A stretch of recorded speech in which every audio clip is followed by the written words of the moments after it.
You're listening to the ADHD Heroes Podcast, a podcast where we speak with the heroes of the ADHD community, namely educators, mental health professionals, and of course, those with ADHD themselves, to gain insights, tools, and most importantly, inspiration towards succeeding and thriving with ADHD. I'm your host, Rabbi Shmuel Reich, a high school Rebbe and an ADHD coach in private practice. Welcome to the show. Hi there. On this week's episode of ADHD Heroes Podcast, I spoke with Dr. David Sitt, a psychologist in private practice, a college professor, and an author. We discussed the interesting story of his own ADHD diagnosis, his ADHD challenges as well as his strengths, the challenges technology creates for the ADHD brain, the challenges technology creates for everyone, the phenomenon he calls techno-ADD, a lawsuit against big tech, the role of parents in creating healthy boundaries with technology, his own challenges in parenting, general tips and boundaries for the relationship with technology, and a lot more. Thanks for listening and enjoy. Dr. David Sitt, we're excited to have you on the show today and looking forward to our conversation. Likewise. So a little bit about yourself. Where are you from? How did you become a psychologist specializing in ADHD? And what do you do more specifically at the moment? Yeah, sure. So I am as you said, a clinical psychologist by training. I went to graduate school here in New York at Yeshiva University and graduated in around 2005. And I'll circle back to that in a moment because it's kind of part of my journey. Today, I operate a private practice with my wife called Elevate Psychology, where we focus on treating adults with ADHD, as well as postpartum issues, women's health issues, OCD, anxiety, a whole kind of long gamut. And aside from that work with Elevate Psychology, I'm an author of a book on ADHD called ADHD Refocused. I'm a professor at Baruch College, where I've been teaching for about 24 years. And finally, I'm the clinical director at Agave Health. Agave Health is an ADHD coaching and therapy platform available, across the country. So I'm just a little busy, and along that, Yeah, it's a busy day. Yeah, and I'm a father of 4 kids, 2 of whom, at least we know today, have ADHD. So I'm all over it. Oh, wow. Okay, so a little bit about your story. How did you end up specializing in ADHD? So that goes back to the graduate school days when I was a freshman in my graduate school program. I struggled in one of my classes with a professor who had a very strict expectation that if you handed in his final project even a minute late, that it was an automatic failure, and it was a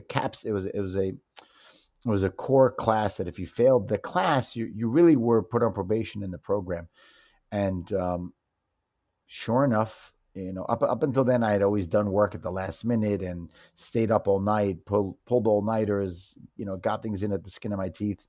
And I kind of applied that same last minute approach to this project. And it was actually way more than I could handle. I had never faced a 50-page paper before. And I handed it in a couple of hours late.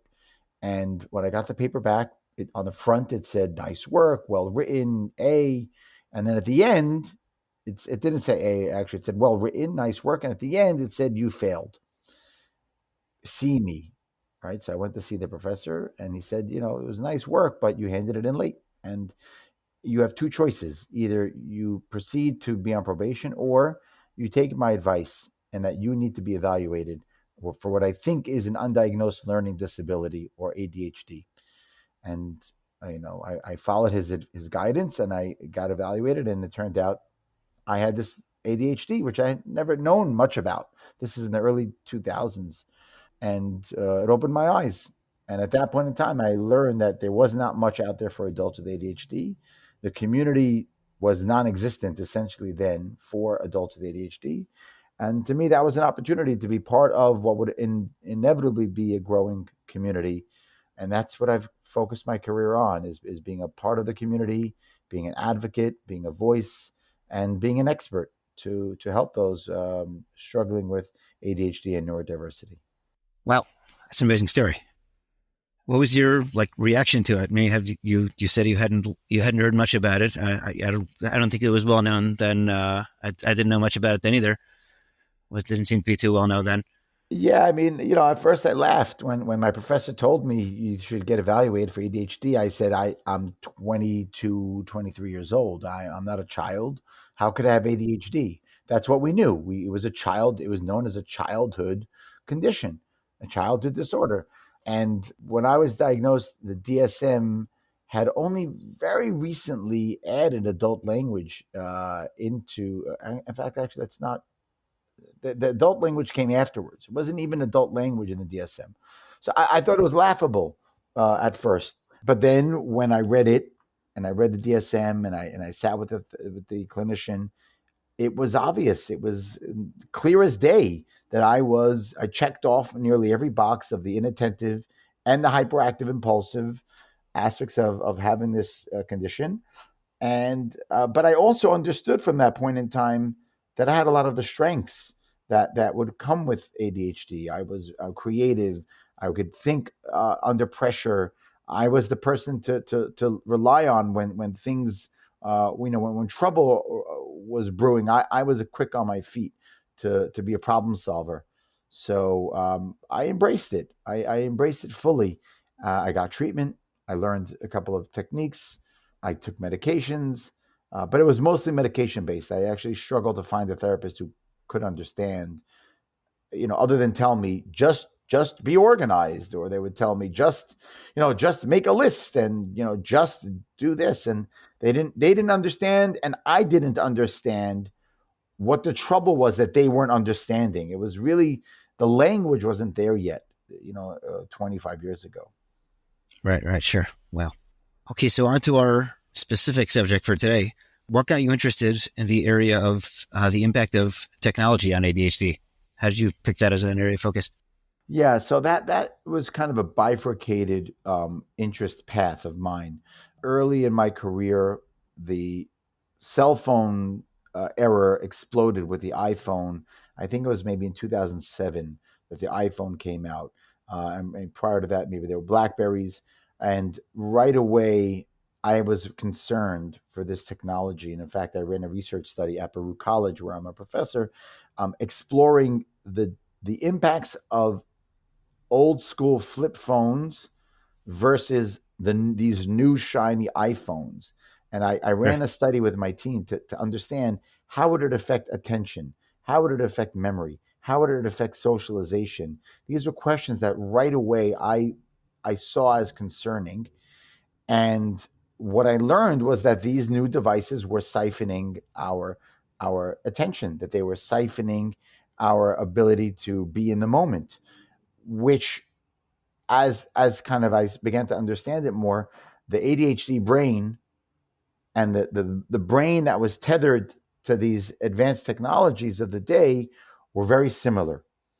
And so if you take an ADHD brain and you add on top of that the exponential distractions that potentially could come with technologies, we have a major challenge on our hands.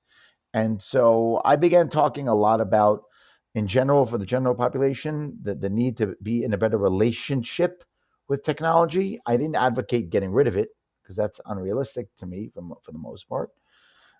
Certain communities can and have successfully done that, let's say in the Jewish communities, but relationship was important. And so the relationship between technology and the relationship between one's ADHD have to be explored in tandem. And so it has become a major passion of mine to talk about those two relationships and how we have to understand them together. And I have a whole chapter about them in my book, ADHD Refocused, which talks a lot about this. Yes. So in your book, you distinguish between what you call techno ADD and clinical ADHD. How would you explain that distinction? So, clinical ADHD is we're talking about a developmental condition. Unfortunately, we're stuck with the word disorder. It's in the title, attention deficit hyperactivity disorder. There's a lot of discussion for another podcast about that nomenclature, but we're dealing with an inborn developmental state of being or a brain type that it develops along with personality traits. It develops along with strengths and weaknesses that come with your brain.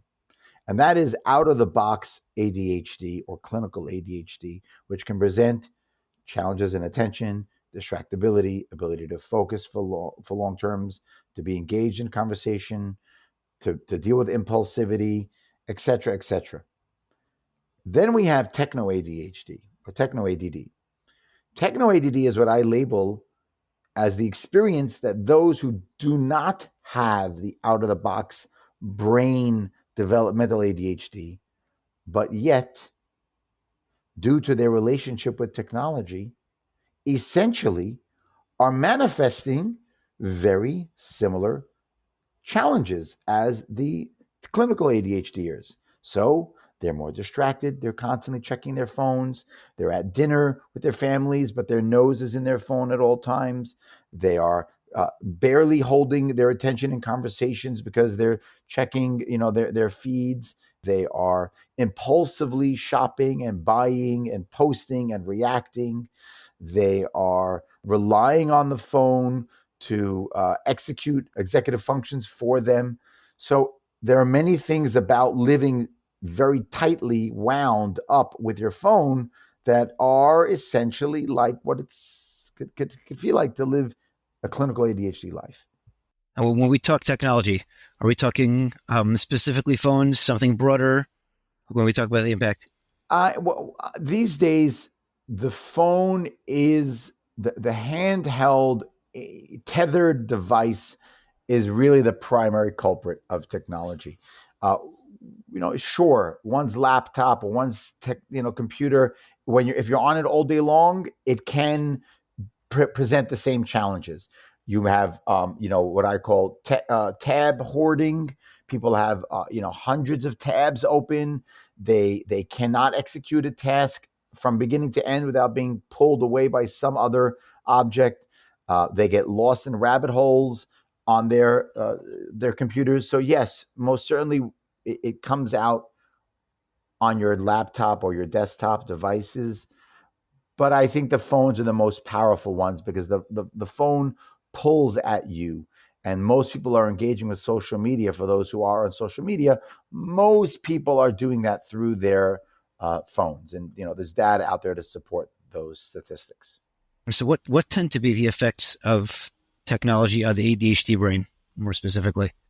So on those who both have ADHD and who are also tethered deeply to their phones, we have a combustible experience here. But before I go into that, I will say for listeners who are listening today who might be thinking, but what do you mean?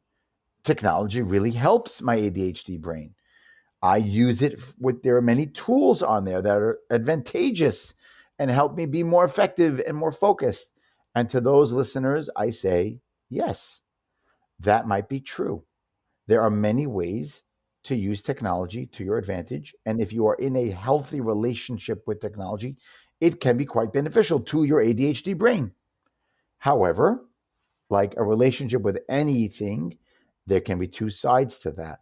And if the other side of that relationship is such that you are not putting boundaries in place, you are simply spending extreme amounts of time on your devices without any limits or boundaries, you're going to be that much more distracted.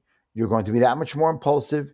You're going to have that much more difficult time switching between tasks and moving through what you need, what you'd like to be committed to doing will be that much more challenged if you are not living in a proper balanced or boundaried way with your technology.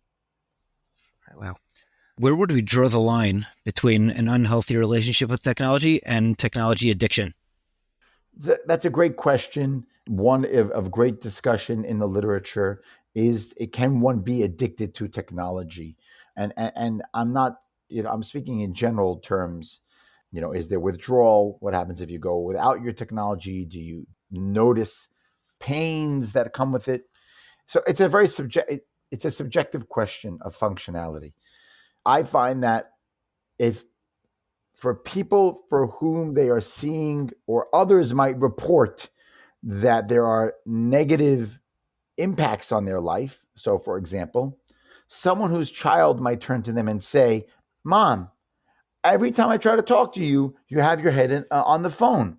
I'm trying to ask you a question, Mom, right? And someone for whom a spouse might say, when we're driving in the car and I'm driving, I had a client that told me this, that when he's driving and he has to stay focused on the road, and obviously he's limited from using technology, his wife is sitting next to him on her phone, looking through social media, watching videos, and to him, that was a big challenge because he's being distracted by her kind of nose in her phone, and so that's causing a problem in the relationship.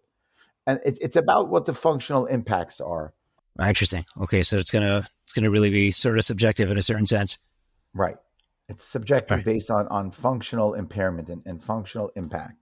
I have a client that spends a lot of time on gamified on games, and they spent $5,000 on in-app purchases on a game that they're playing.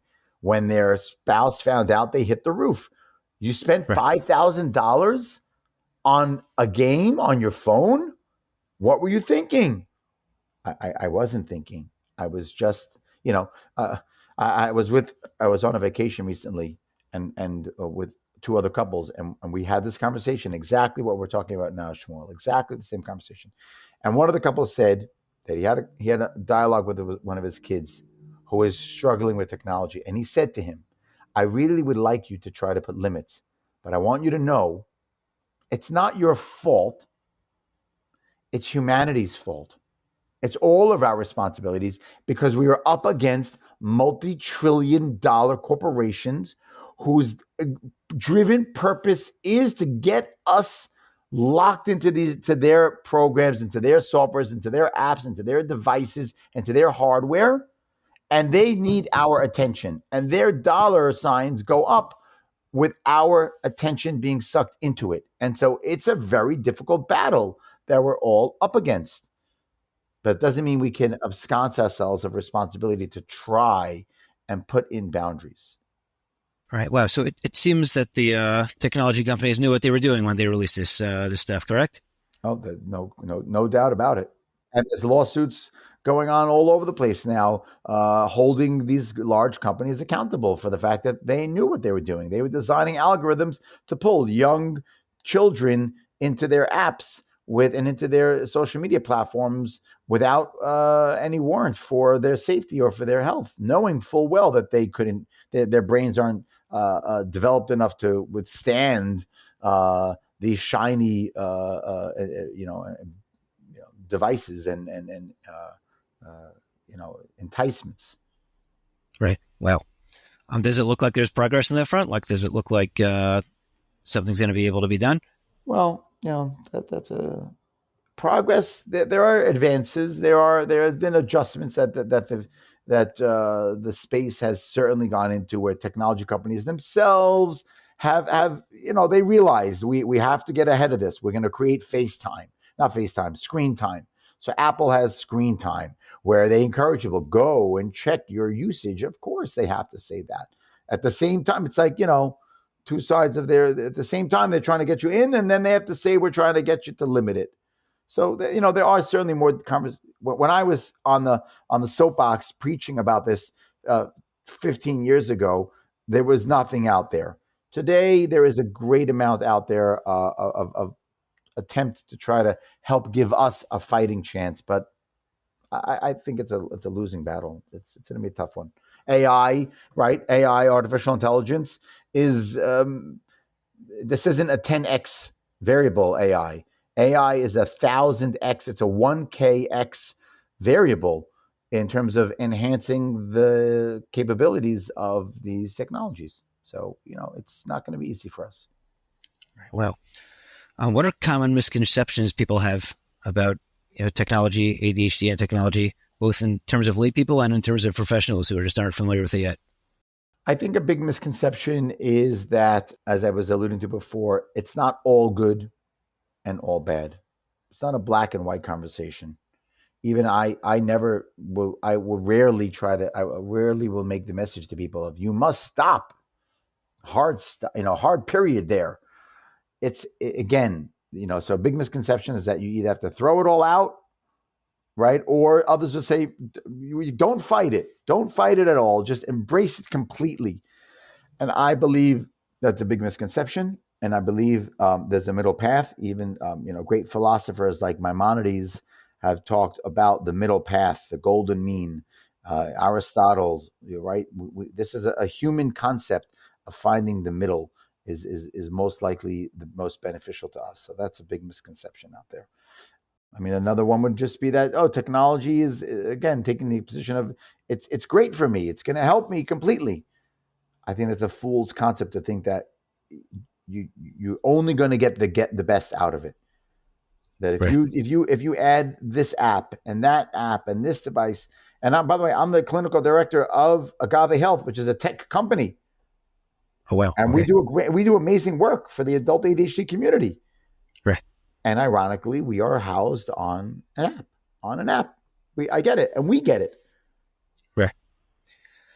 So what is a healthy relationship with technology? And does it differ when you're talking about the ADHD brain versus the non-ADHD brain? I would say a healthy relationship is first and foremost one in which you are aware that you are in that relationship. I will say that again, right? To be mindful. To be mindfully aware means I am aware of the fact that there is a relationship to be aware of. Other people who aren't in that state are just taking it for granted. I have this new device, I have this new technology, this new everything new that's coming out. I'm going to dive into it. I'm just going to be engaging with it. But if you're not aware and telling yourself, I have to think about this relationship, I have to consider it, I have to make decisions actively about it, I need to have a conversation with my children about it, with my partner about it, with my business employees about it. We need to be in dialogue about the technology. For example, companies that say we encourage our employees to turn notifications on, let's say, Slack, which is a communication platform that many companies use. We encourage our employees to turn notifications off at the end of the workday. Oh, that's great. We want you to be aware that there should be a demarcation. There should be a time on and a time off. Or that we could tell our families when we come down and we have dinner, let's put our phones in the shoebox. There's a cell phone free zone. Dinner time is cell phone free. Everyone put your phones in the shoebox. Why? So that we make a demarcation, that there is awareness of a relationship happening. So, and that is not only to the ADHD population, but it is to the general population at large.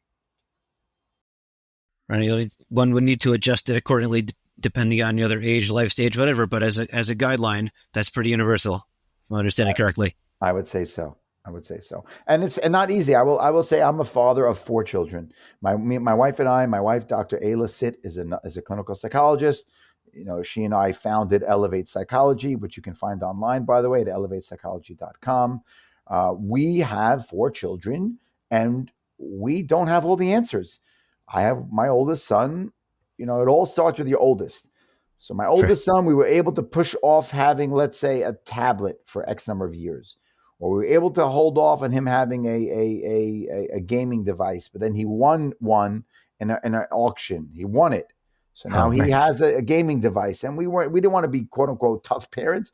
He won it, okay, and we put limits on. But the youngest, who's 5, my youngest is 3, but my youngest, who's old enough, is 5, has access to what my 11-year-old only gained access to at 10 years old, but he has it at 5. Right. And it's very difficult to navigate those boundaries for our children. It's a tough one. What are some other guidelines that you've seen people use that have been successful? I imagine everything has to be, calibrated to a person's life and, circumstances and context or whatever. What are some that you've seen work? So I know many people, when we're talking about social media, which is probably the most intense manifestation of technology to date that directly that we're in relationship with, that we have to battle against, because it can really take us far and away. Social media, yeah, Yeah. Instagrams, Twitter, X, TikTok, etc. So, advice that I give people all the time is challenge yourself with taking a diet. If you're a heavy user, what would it be like to take a break? Could you delete? People say they use screen time to set limits on it. I don't know many people that are successful in that. When they put the limit of an hour, the pop-up comes on their phone and says, "You reach your limit." People just press the button, it releases the limit, and they keep going. So it's not really so realistic. Again, technology companies put that out there to say that we're trying something, but it's not realistic. The user Sure. should be encouraged to try to delete the app and say, "I'm going to delete it for a week. I'm going to delete it for 2 weeks." Set a timer and see where you are in 2 weeks. At the Right. university where I teach at Baruch College, I have many students who will explain and say, "We've done that. We've tried it, and it has been a game changer." For an Oh, wow. 18-year-old to say, "I dropped TikTok," is, you think it's social suicide. I don't Leave want to say it, Right. but yes, Right. to take them out of it. But they report that it is so revitalizing, actually, to their social lives, that they're more social, more engaging. So delete the app and see what happens. See if you can get through the addiction piece, because that's the withdrawal. You're going to go through withdrawal. You're going to think you're missing something. FOMO, fear of missing out. All of that's going to be there. But most likely, for many people, you will actually be enhanced by letting go. The soul grows through subtraction, not by addition. This is a famous quote by Henry David Thoreau.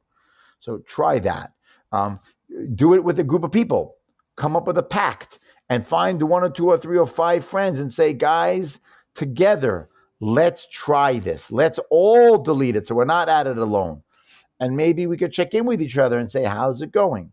Right? Do it take the pact together so you're not alone in that. So that's another layer of technique that I encourage people to try out. Another simple thing is try not to sleep with your phone in your bedroom. Charge your phone in another room, in the bathroom, in the kitchen. If you live in a studio apartment, put it not by your nightstand, so that it isn't the first thing you touch when you go to bed, or rather the last thing you're holding before you go to bed and the first thing that you grab onto in the morning. You need to train your brain to have boundaries and space. So those are other examples, very powerful ones, to try and implicate. And one last example.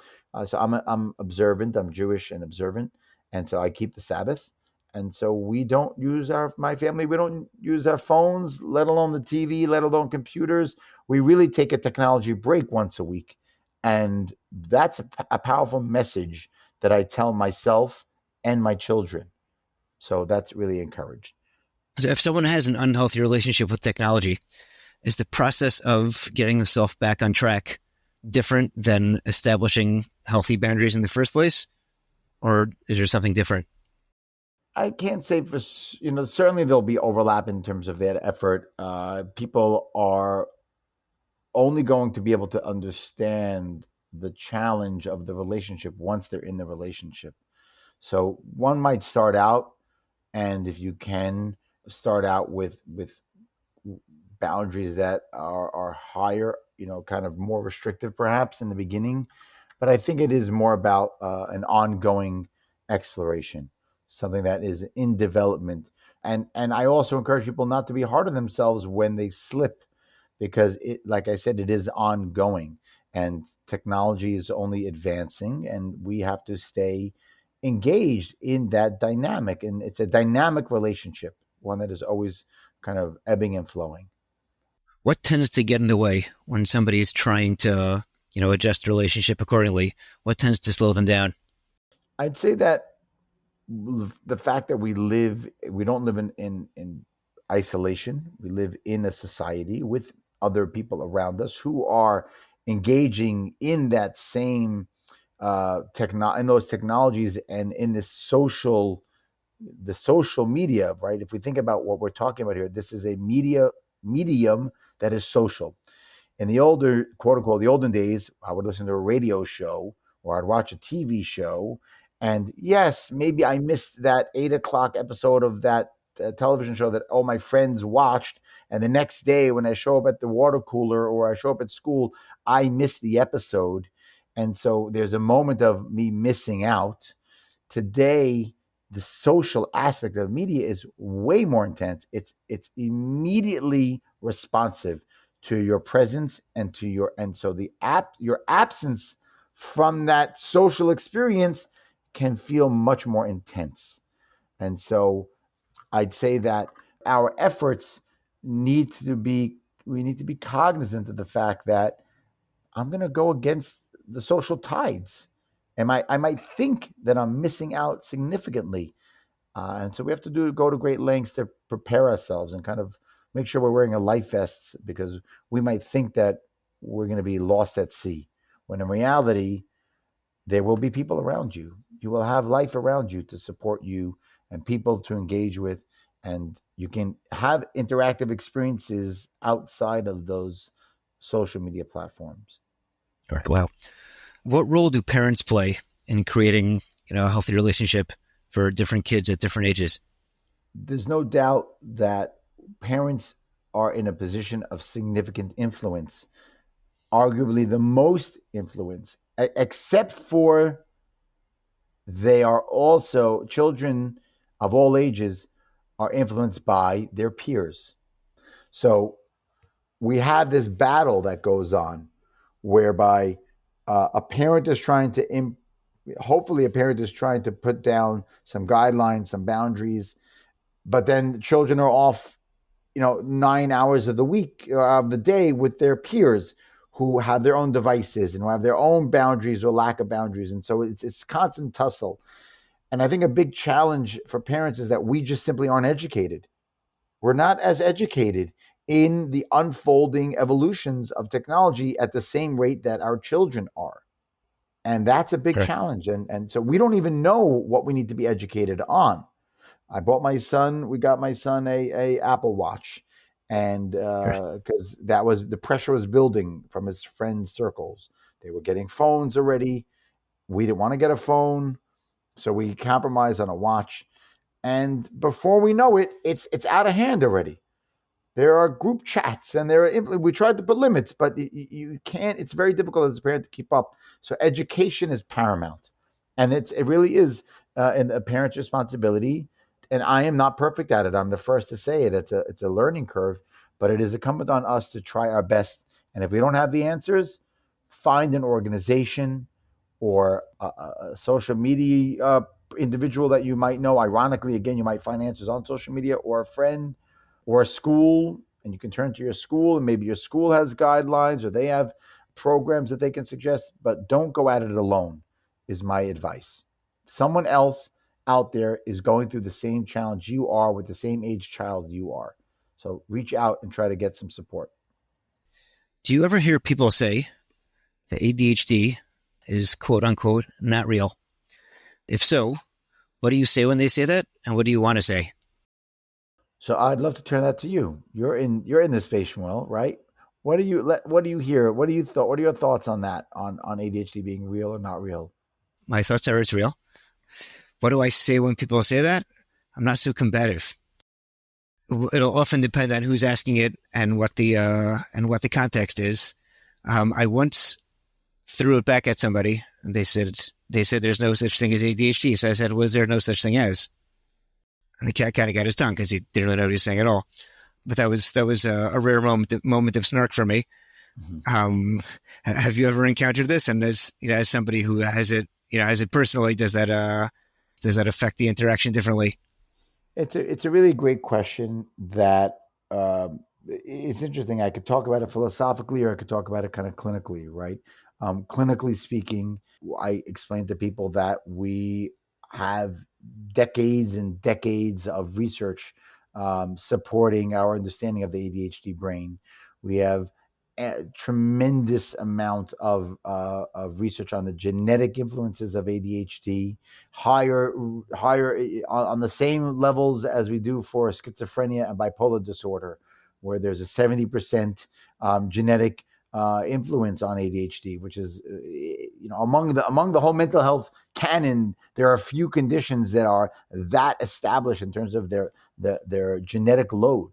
And so we know, based on our advanced understanding of medicine, that ADHD is a bona fide real brain differentiator. It is a neurodiverse brain style.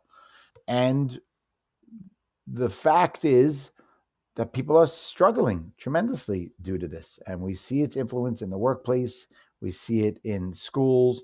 We see it in rates of the levels of ADHD, and let's say even like the criminal population, because of the influences it has on impulsivity, and is tremendous.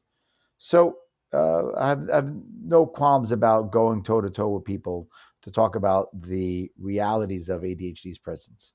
Now, philosophically, we are not alone in this, right? And I tell people this all the time. I as someone that has ADHD myself, I don't have the market cornered on attention deficits or on impulsivity.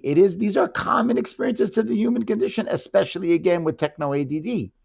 Right. Many people around us can relate to aspects of this, but it is the bringing of it all together under one roof, where it affects you across multiple domains, across the years of your life, without an ebb and flow to it, that makes this a bona fide diagnostic condition.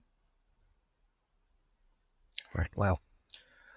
Wait, is there anything else you wanted to say today about technology and ADHD? I think you asked great questions today. I think you posed a lot of thought-provoking areas for us to discuss together. Most certainly, again, my highlighted points is that we are in a relationship that is ever evolving, that we will always be up against the best of humanity, right? All of these technologies are developed by us, right? It is not our fault. This is society. It is humanity. And we will constantly be pushing the edge. We got to the moon. We're going to get to Mars. We're going to get to nanotechnologies and quantum technologies and artificial intelligence and generative AI. We're going to keep pushing the boundaries of this. But what we're doing is creating a challenge for ourselves to be evolving along with it. And so my advice to people is to learn about your mind.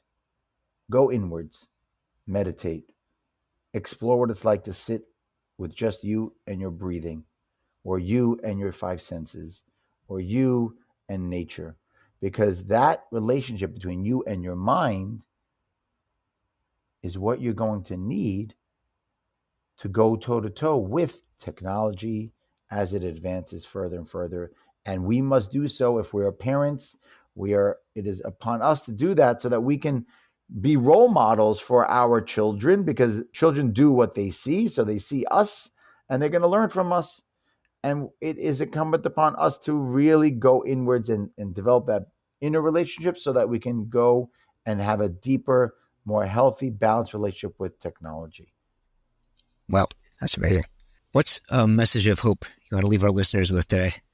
The message of hope is that, riding off of what I was just describing, the human mind, which is not the brain, but something that emerges from out of the brain, which is the human mind and consciousness, is an area that scientists have yet to scratch the surface in understanding, which speaks to how infinitely powerful and capable our minds can be when we really lean into them and we harness that mind.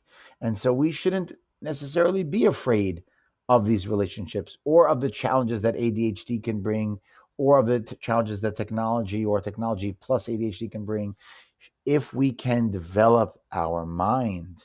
And that is, to me, very powerful. And there's a great amount of hope in that. And it doesn't mean that it's going to be easy. And it doesn't mean it's going to come to you in a snap of a finger. But it is an area that you can search and learn more about. I'm happy to help people who want to learn more about their minds. I'm available to consult with people on our website, Elevate Psychology, or on drsitt.com. You can find me, and I'm available for free 15-minute consultations to see if my broader services are available or anyone on my team. If you want to learn more about my philosophy from ADHD Refocused, you can head to Amazon and purchase the book ADHD Refocused, Bringing Clarity to the Chaos over there. And you can keep listening to this podcast because Shmuel promises to bring us great minds for us to all learn from and grow from. And there's a lot of people out there like Shmuel doing great work. And so to me, that's where the hope lies. And people like yourself, Shmuel, and myself and others out there are doing this great work. Okay, Dr. Sitt, thank you so much for joining us today. And we'll put links in the show notes to all the things you mentioned. And hopefully people get in touch with you. All right. Thanks so much. All right. Take care, everyone. Have a great day. Thank you again for listening to this episode of the ADHD Heroes podcast. For questions about the podcast, you can email us at adhdheroespodcast@gmail.com.